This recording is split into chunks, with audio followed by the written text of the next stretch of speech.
Meus irmãos, graça e paz do nosso Senhor Jesus Cristo. O texto do nosso sermão de hoje é o texto do Santo Evangelho.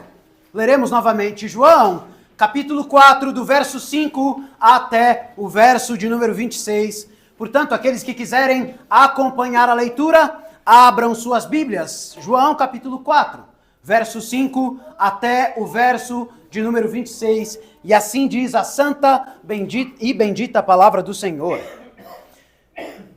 Foi, pois, a uma cidade de Samaria chamada Sicar, junto da herdade que Jacó tinha dado ao seu filho José.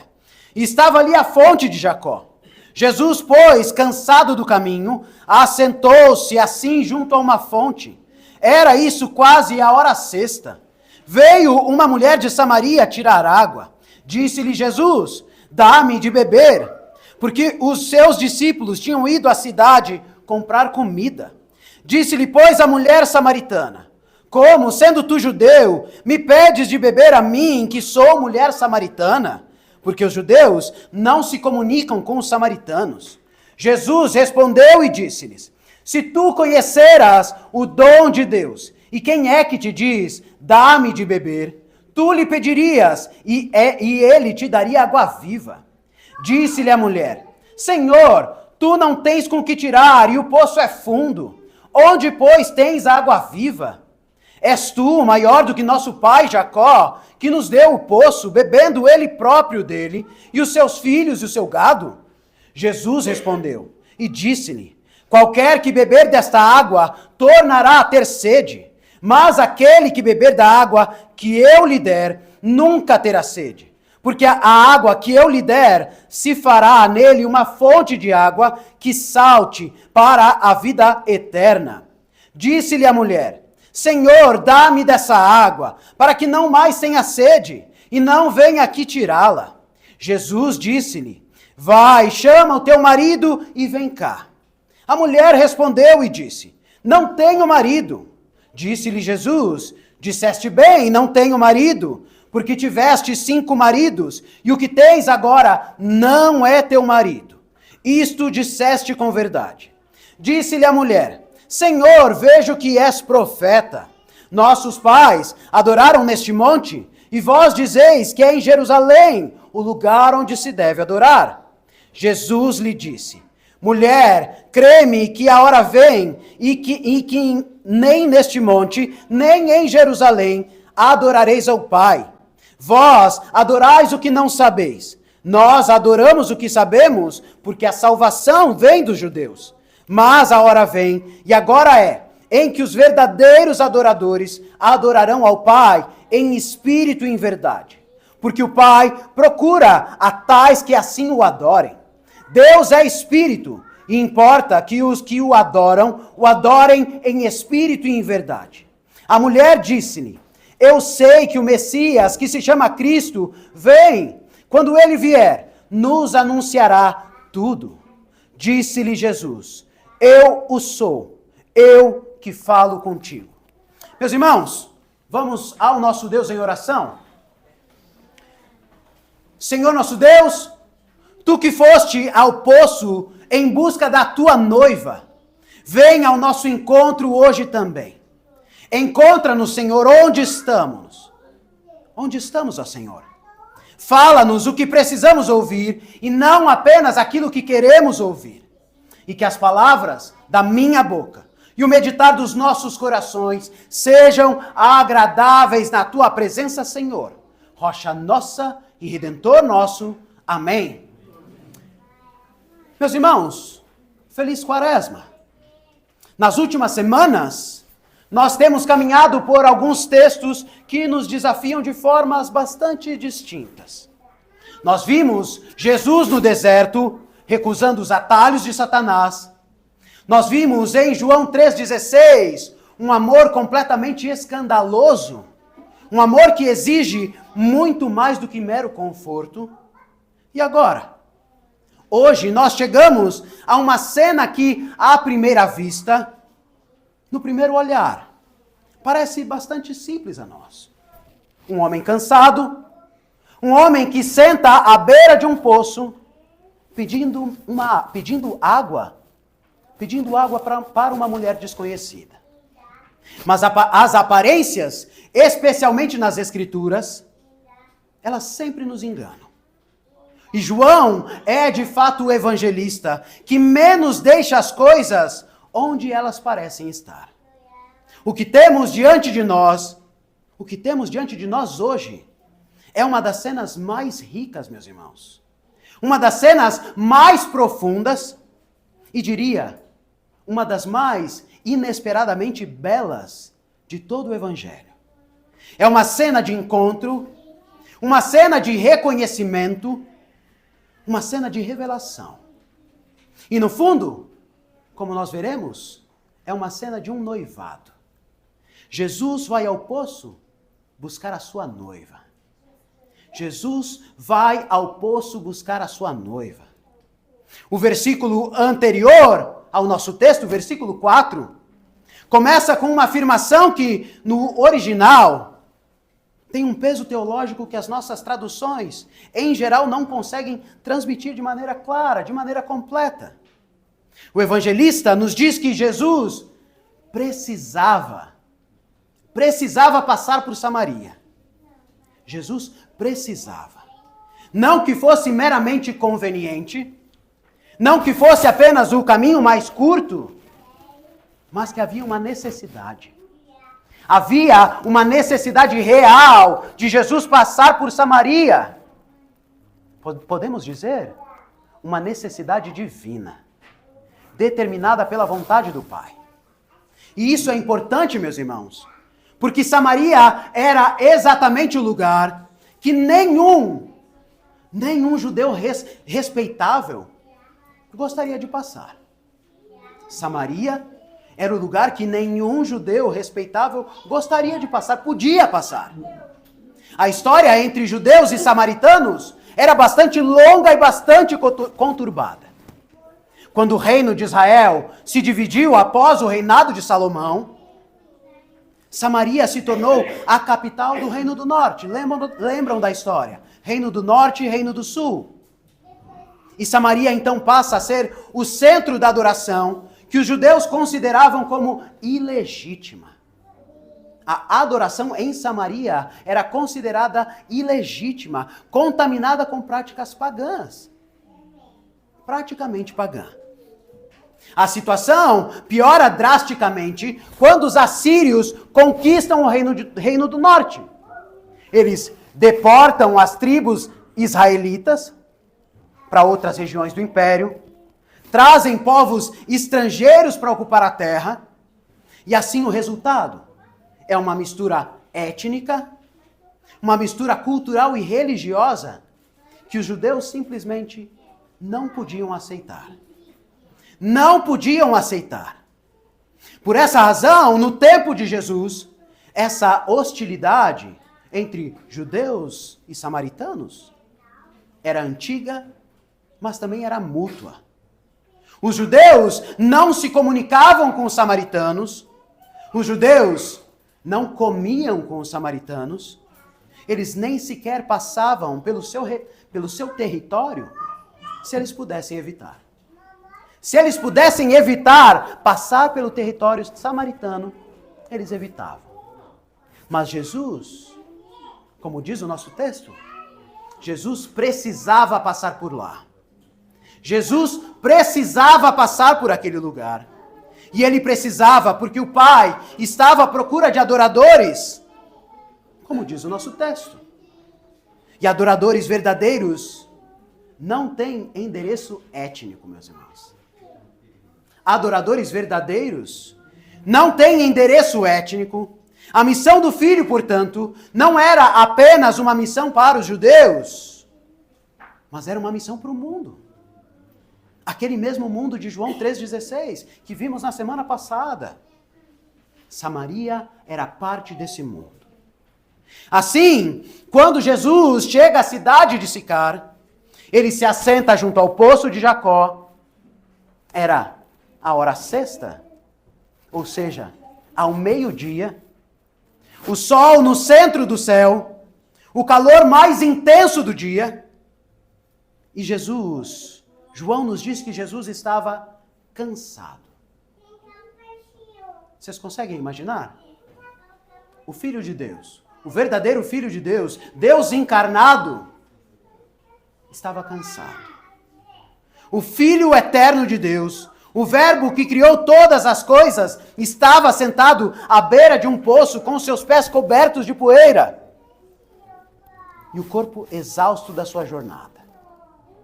Esse detalhe, meus irmãos, não é acidental no texto. João quer que nós enxerguemos a plena humanidade de Jesus. Jesus, como confessamos, é verdadeiramente homem. Verdadeiramente Deus e verdadeiramente homem. O Verbo eterno que tomou a nossa carne, tomou também o nosso cansaço, tomou a nossa sede, foi sujo de poeira ao longo do caminho. E esse mesmo corpo, exausto à beira de um poço, seria, alguns capítulos adiante, pregado numa cruz. Esse corpo, esse Deus encarnado, que experimentou sujeira, cansaço e sede, seria pregado numa cruz, alguns capítulos adiante. Ele, que viria a morrer pela sua noiva, já carregava no corpo o peso de ir em busca dela. O peso de ir em busca da sua noiva. Mas para que nós possamos entender melhor, meus irmãos, tudo o que está acontecendo nesse texto, nós precisamos conhecer um padrão que percorre todas as Escrituras. Um padrão que o leitor judeu do primeiro século reconheceria imediatamente. Mas que nós, leitores modernos, ou que nós, modernos e pouco leitores, frequentemente deixamos passar. Frequentemente deixamos passar. Na Bíblia, meus irmãos, um poço é o lugar de um noivado. Na Bíblia, um poço é um lugar de um noivado. Quando Abraão enviou o seu servo para buscar uma noiva para Isaque, onde ele encontrou essa noiva? Junto a um poço. E Rebeca foi a mulher escolhida, como vemos em Gênesis 24.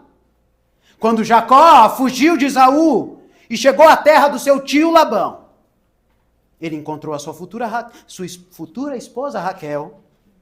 Aonde? Num poço. Junto a um poço, como vemos em Gênesis 29. Quando Moisés foge do Egito e chega a Midian, ele senta junto a um poço. E de lá ele sai com Zípora, a sua esposa. Êxodo 2.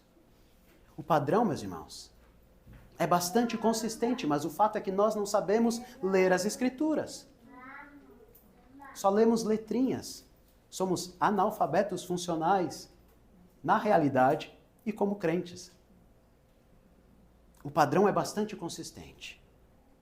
O herói chega a uma terra estrangeira, encontra uma mulher junto a um poço, há reconhecimento, há a bênção do Senhor, e há um casamento.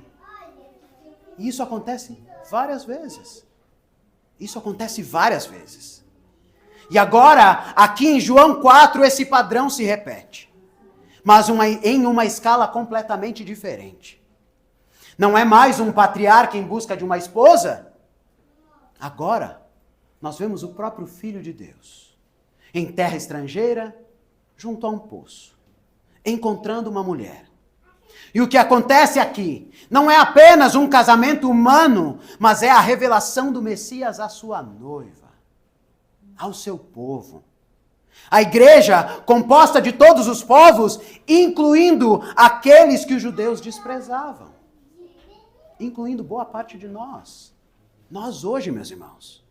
Jesus foi ao poço com o mesmo intuito que os patriarcas foram aos seus poços, em busca de uma noiva, para constituir uma noiva para si. A mulher que chega ao poço ao meio-dia já nos diz algo sobre si antes mesmo de abrir a boca. As mulheres, em geral, iam ao poço cedo da manhã ou ao entardecer. As mulheres, em geral, iam ao poço cedo pela manhã ou ao entardecer, quando o calor era suportável, quando elas tinham companhia. Mas essa mulher, ela escolhe ir ao meio-dia. Quem vai para o poço ou para qualquer lugar ao meio-dia, meus irmãos? No pico do calor. Era justamente o comportamento de alguém que não queria encontrar com ninguém. Era justamente o comportamento de alguém que não queria ser visto. O comportamento de alguém que carregava algo em si que não queria expor. E Jesus então faz um pedido bastante simples a essa mulher. Dá-me de beber.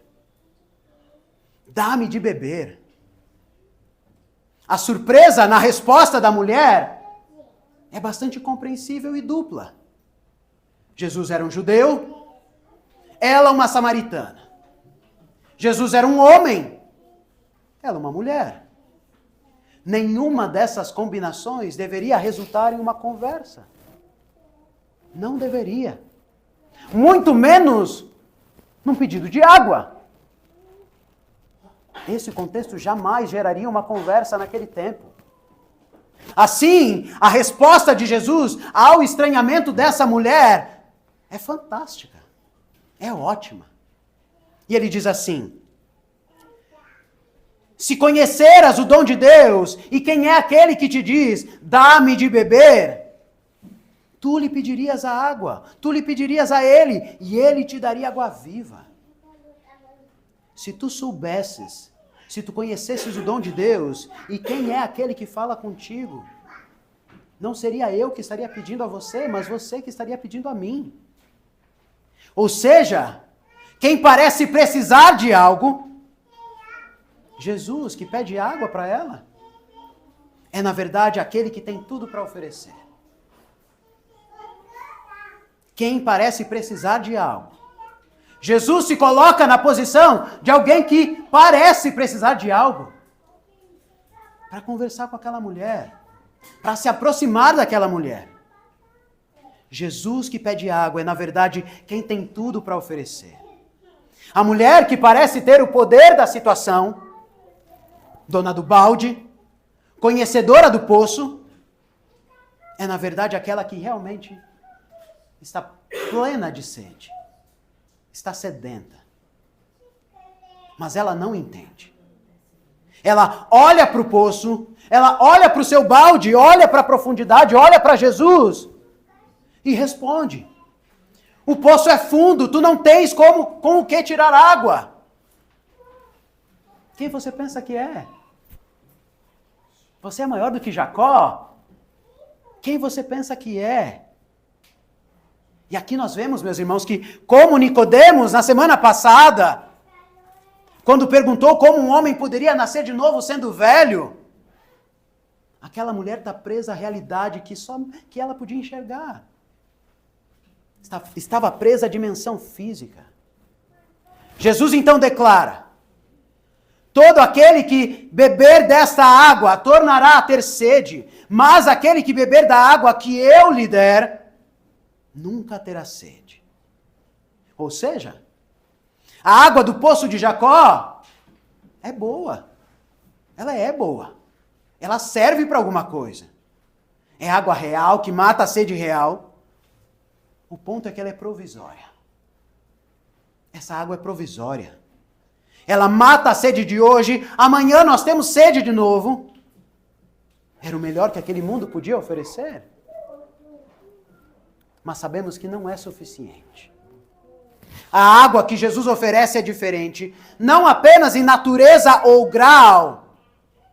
Não é uma água melhor, do mesmo tipo. É água que se torna, dentro de quem a recebe, se torna uma fonte, meus irmãos. É uma nascente. Algo que brota de dentro para fora. É a imagem do Espírito Santo habitando no crente, transformando de dentro para fora, saciando de dentro para fora, transformando de dentro para fora. É o mesmo Espírito de quem Jesus falou a Nicodemos. É a vida eterna, não como destino futuro, E esse é um dos grandes erros de nós, crentes. Achar que a vida eterna começa só lá. Só depois da nossa morte. A vida eterna começa aqui, meus irmãos. Estamos vivendo eternamente a partir daqui. Eternamente unidos com Jesus Cristo. A vida eterna, não como destino futuro, mas como realidade presente que já começa a brotar em nós, já começa a fluir de nós. E assim, meus irmãos, a mulher responde a Jesus: Senhor, dá-me dessa água para que eu não tenha sede, nem venha tirá-la, nem venha aqui tirá-la. Vejam só, aquela mulher ainda não entendeu. E a preocupação dela é a seguinte: Jesus, me dá dessa água, que assim eu não preciso mais voltar aqui, não preciso me expor, não preciso ficar carregando baldes para lá e para cá. Ela continua pensando na dimensão física, pensando no imediato, como nós fazemos também. Na conveniência de não precisar mais fazer aquela caminhada solitária ao meio-dia. Mas o fato é que ela está se aproximando, ou melhor dizendo, Jesus está se aproximando dela. Jesus está fazendo com que o desejo seja despertado no coração dela. E então, Jesus diz algo que muda completamente o tom da conversa. Portanto, vai e chama o teu marido e volta aqui. Para nós, conhecendo um pouquinho da história, pode parecer um tanto cruel. Pode parecer uma espécie de julgamento da parte de Jesus. Jesus sabia que aquela mulher não era casada. Teve 5 maridos. O que estava com ela agora não era marido. Para que ele afirma esse tipo de coisa? Para que Jesus expõe essa mulher dessa forma?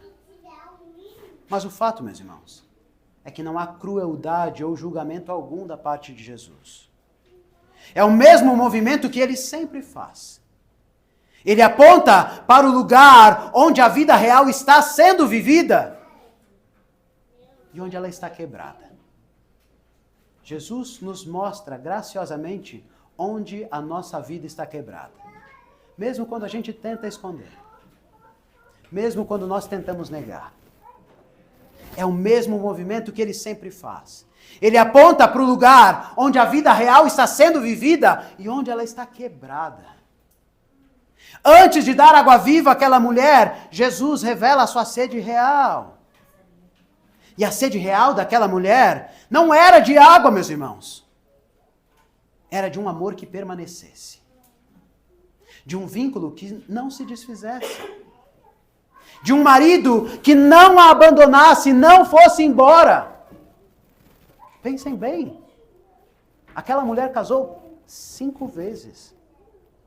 5 vezes.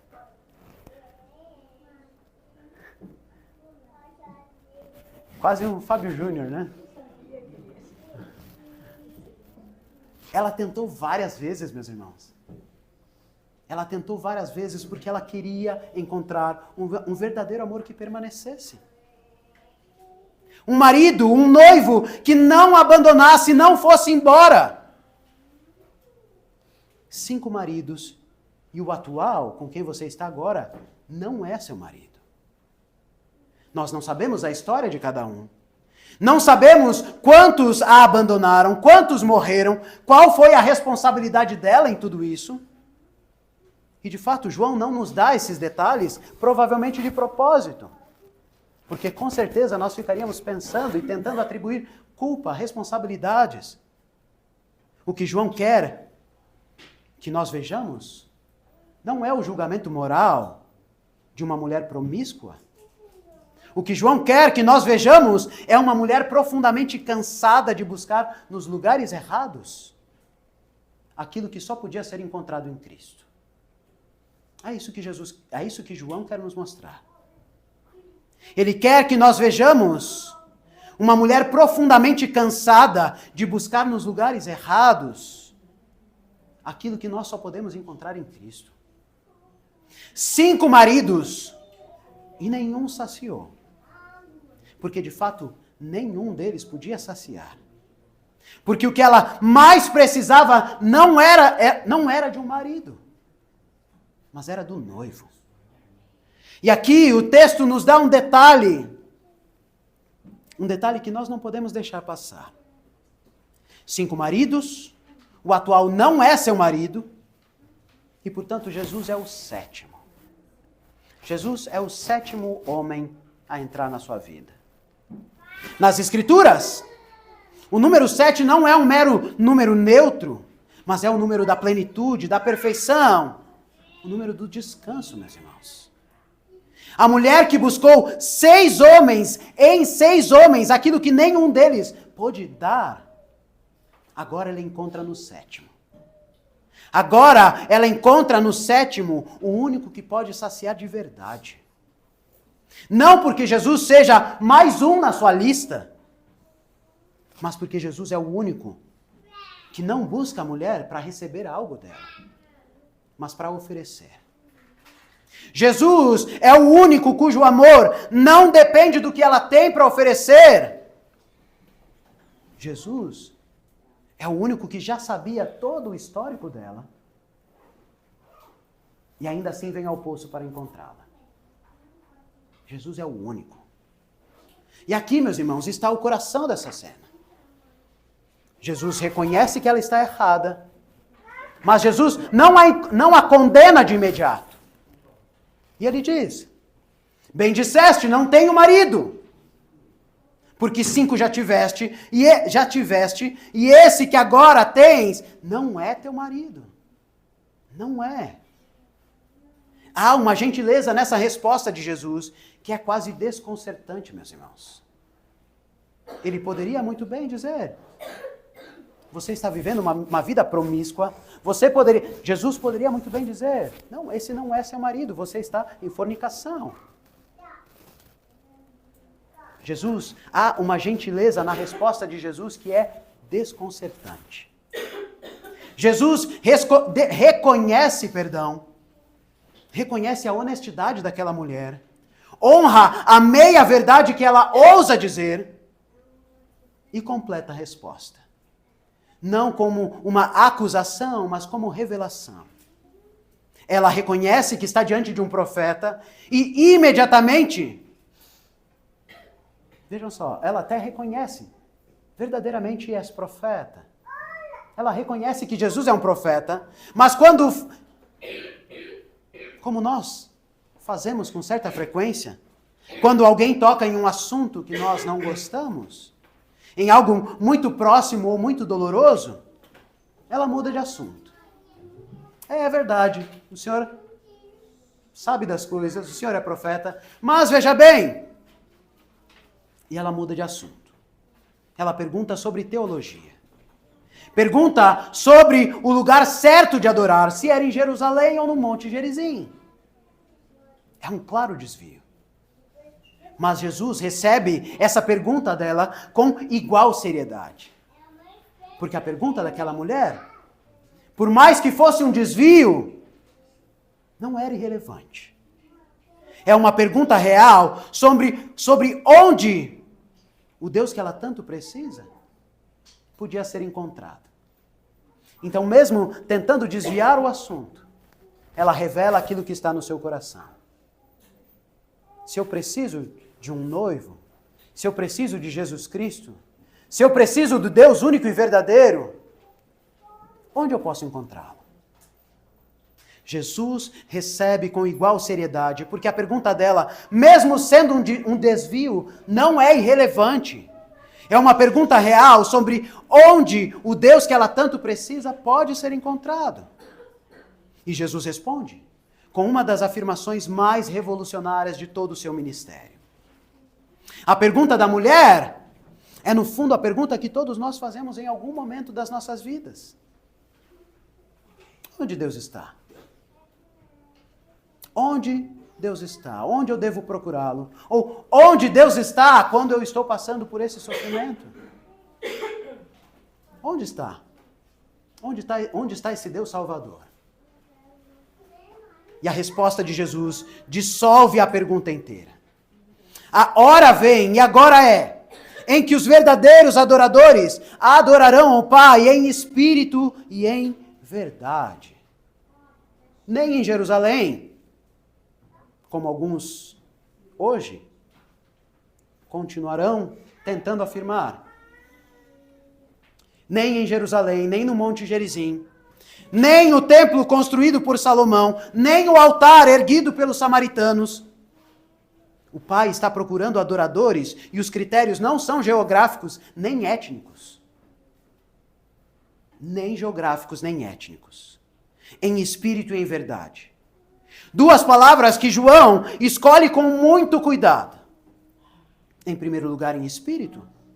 Porque é o Espírito Santo que torna possível a adoração verdadeira. É o Espírito Santo. Não é você. Não sou eu. Não é a nossa capacidade. Não é uma suposta boa vontade para com Deus. Mas é o Espírito Santo. Sem a nova criação de que Jesus fala a Nicodemos, sem a água viva que Jesus oferece àquela mulher, não existe adoração. Há apenas ritual. Não existe adoração, mas apenas ritual. Em espírito. O Espírito torna possível a adoração verdadeira. Mas também em verdade, meus irmãos. E esse é um aspecto extremamente importante para nós evangélicos. Nós costumamos pensar na adoração em espírito. E aí, nós sabemos as consequências dessa percepção, mas esquecemos que essa adoração deve acontecer em verdade. Fundamentados na verdade.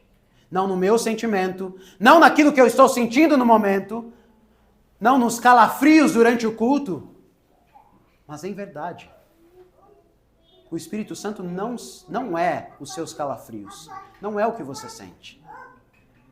Portanto, a adoração real ao Deus verdadeiro não depende daquilo que você sente. Depende da verdade. Depende da verdade da palavra de Deus. Verdade, porque adorar a Deus exige que nós o conheçamos como Ele realmente é, e não como nós criamos na nossa cabeça. Não como nós projetamos que Ele seja, não como a tradição o moldou, não como a nossa cultura tenta domesticá-lo. Em verdade. E então ela responde a Jesus. Sei que há de vir o Messias. Quando ele vier, nos anunciará todas as coisas. Meus irmãos, a cena é comovente. Aquela mulher veio ao poço sozinha, ao meio-dia fugindo dos olhares. Ela carregava sim uma esperança messiânica, uma expectativa de que viria alguém viria e faria tudo claro, tudo novo. E esse alguém está diante daquela mulher. E então Jesus responde com as palavras mais diretas que pronuncia em todo o Evangelho de João até esse ponto. Eu o sou. Eu que falo contigo. Meus irmãos, essa é a primeira vez em todo o Evangelho de João que Jesus se revela claramente como Messias. Ele não fez isso em Jerusalém. Ele não fez isso para líderes religiosos. Ele não fez isso diante dos seus discípulos. Ele fez diante daquela mulher. Ele o fez diante daquela mulher. Ele fez para uma mulher samaritana junto ao poço. Ao meio-dia. Um calor absurdo. Para alguém que não tinha nenhum lugar, nem nenhuma hierarquia religiosa, nenhuma posição na época. Mas o fato é que o noivo encontrou a sua noiva. O noivo encontrou a sua noiva e se revelou a ela.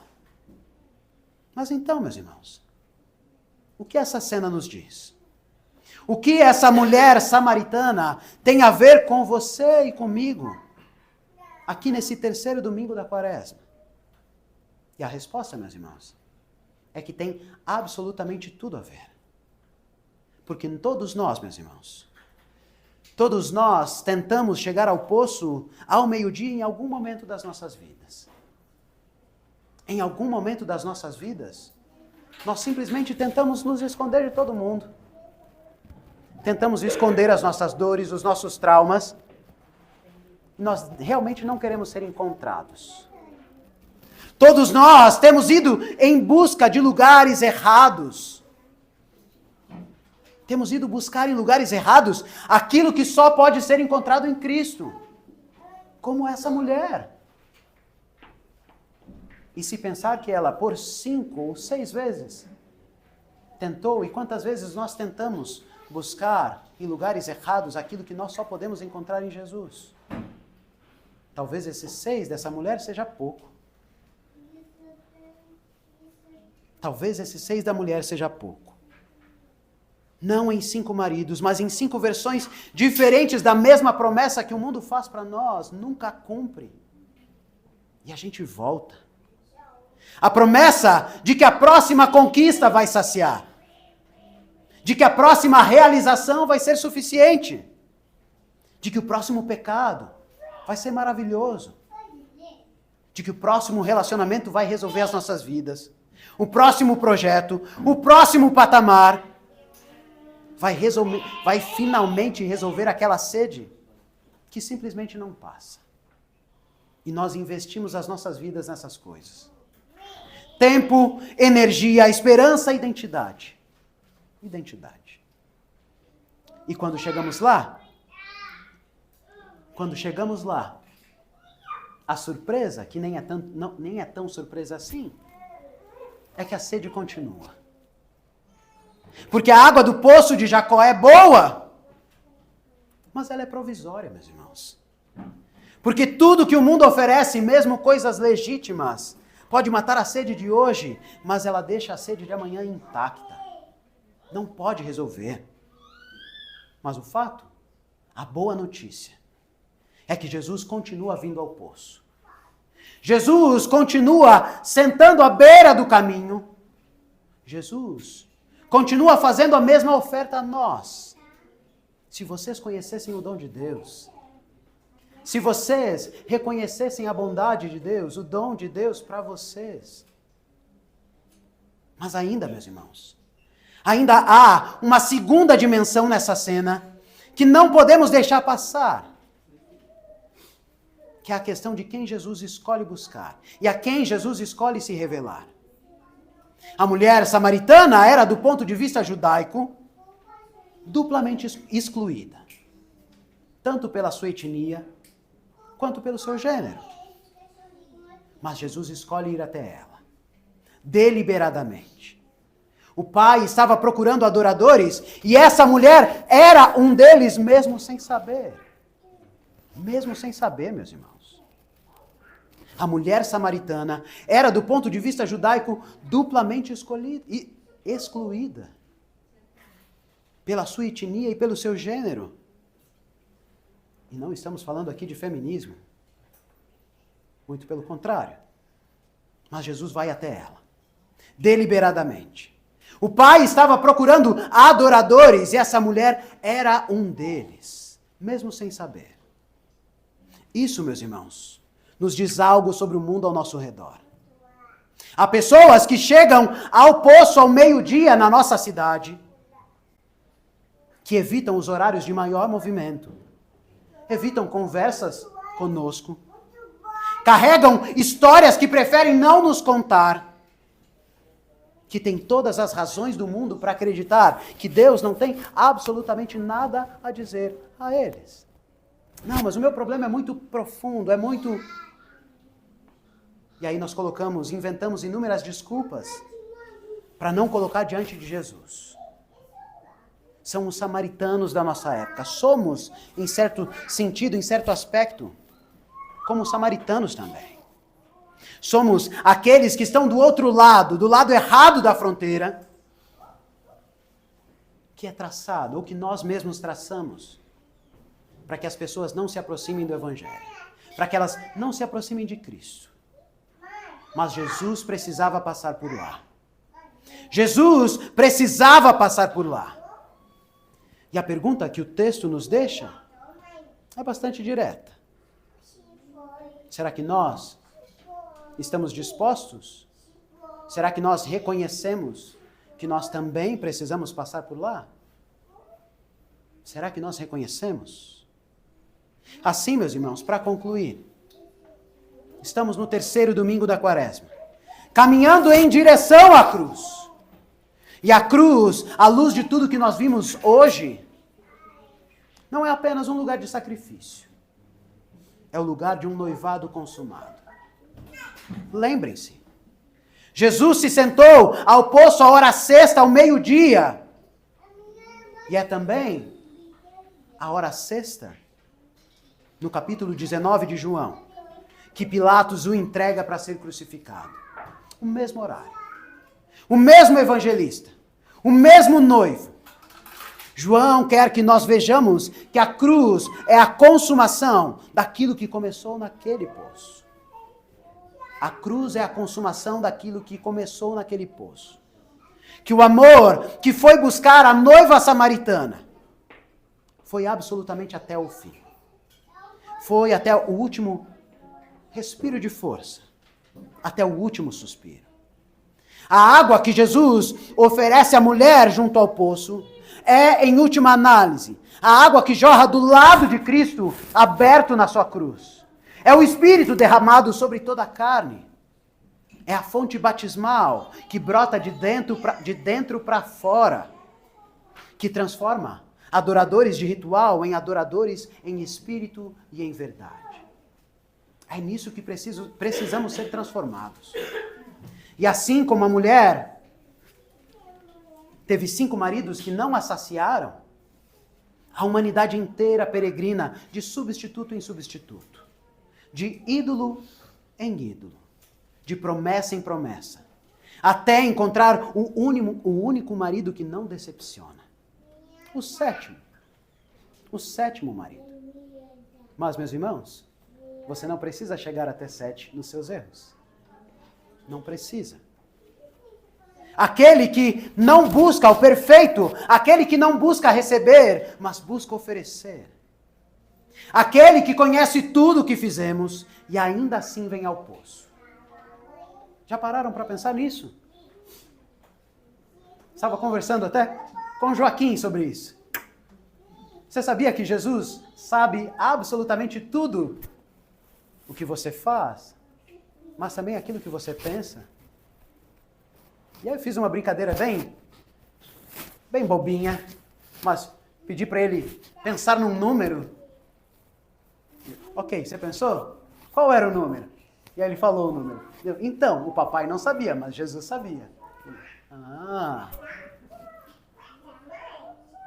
Jesus é aquele que conhece absolutamente tudo. E ainda assim vem ao poço. Ainda assim vem ao nosso encontro. Ainda assim vem nos salvar. Ainda assim se senta, ainda assim pede água. Quando ele não precisa de nada. Mas só para puxar conversa. Só para dialogar conosco. Ainda assim nos oferece vida. E nós, meus irmãos, que já bebemos dessa água, nós somos chamados a fazer o que a mulher fez depois desse encontro. Ela deixou o seu balde, o seu cântaro para trás. Ela volta à cidade e começa a dizer: venham ver o homem. Venham conhecer o homem que me disse tudo aquilo que eu fiz. Venham conhecer o homem que me conhece. Venham conhecer o homem que me salvou. A mulher que veio ao poço, fugindo dos olhares, agora sai correndo para os mesmos olhares que ela fugia. Vejam só. Se antes ela se escondia, agora ela vai para encontrar as pessoas e para falar de Jesus. Porque ela havia encontrado algo que não cabia dentro de si. Essa é a marca da água viva. Essa água transborda, meus irmãos. Essa água não fica represada, não se acumula, mas ela passa por nós, em direção ao mundo que Deus amou. Exatamente como vimos na semana passada. O amor de Deus pelo mundo não para em nós, mas ele deve passar por nós. O noivo foi ao poço. O noivo encontrou a sua noiva. E o noivo ainda está buscando.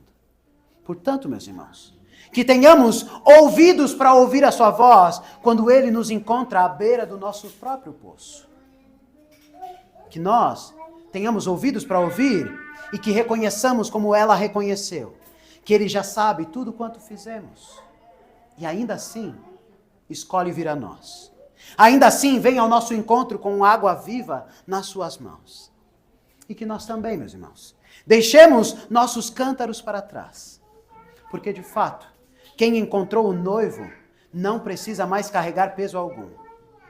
Não precisa, porque já foi saciado de uma vez por todas. E que a paz do nosso Deus, que excede todo o nosso entendimento, guarde os nossos corações e as nossas mentes em Cristo Jesus. Em nome do Pai, e do Filho, e do Espírito Santo.